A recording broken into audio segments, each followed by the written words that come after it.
Welcome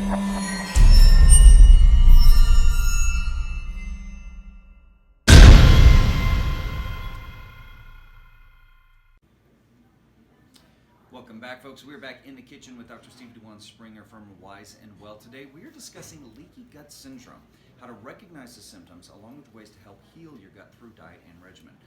Stevie, thanks for coming in. So I had never heard of this before. What is leaky gut syndrome? So leaky gut, of course, so you have a digestive system, and the digestive system, the small intestines has what's called small junctions, and these tight junctions is like a net, and the net is what protects the small intestines and the bloodstream, and so good bacteria flows through the small intestines, and those particles, bad bacteria, gluten, can get through holes of the net into the bloodstream.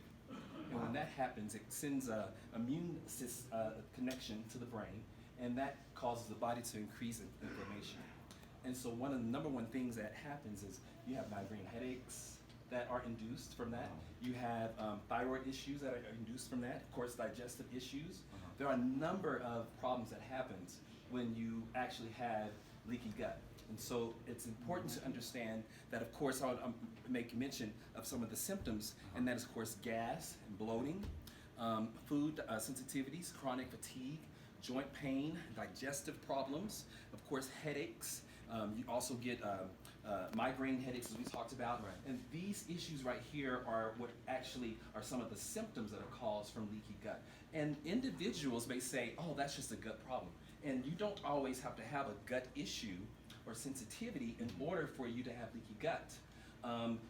There are ways to test whether or not you have leaky gut, but there are a number of things that are increased because of leaky gut that we're not aware of. Okay, so we're making something here. We're going to break down what we're doing here, but let's talk about some of the foods that we need to be avoiding if we are suffering from leaky gut, or we think we may be doing that. Gluten, dairy products, refined grains, GMO foods are some of the things that you want to really kind of watch yourself as you continue throughout your day. Again, being mindful that a lot of the things that we intake, we don't actually feel like we have leaky gut. There's no way of understanding how we feel when we have leaky gut. You just have to go in and be tested whether or not you have. Because I would think joint pain, I would not equate that to something like leaky gut syndrome. So if you think about it, of course, if anything gets into the bloodstream, that's what sends an immune message. So our immune system is going to start responding to it, and your body actually will start to attack itself. So it says, whoa, there's something in the bloodstream that shouldn't be here. So it can be toxins, it can be gluten, it can be food particles that gets into the bloodstream, and the bloodstream is saying, whoa, I cannot metabolize this. I can't, so it goes into shock, and it sends a message to the brain. That's what causes autoimmune diseases. So let's talk about what we should be eating and break it down how we're incorporating that with this meal that you're making. Absolutely. So probiotics, you want to get those definitely into your diet. Bone broth, as I've always discussed on here on the show. Cooked vegetables, pears, organic wild meats, berries, sprouted rice, long cooked, and then organic wild meats. And that leads, of course, to what we have here.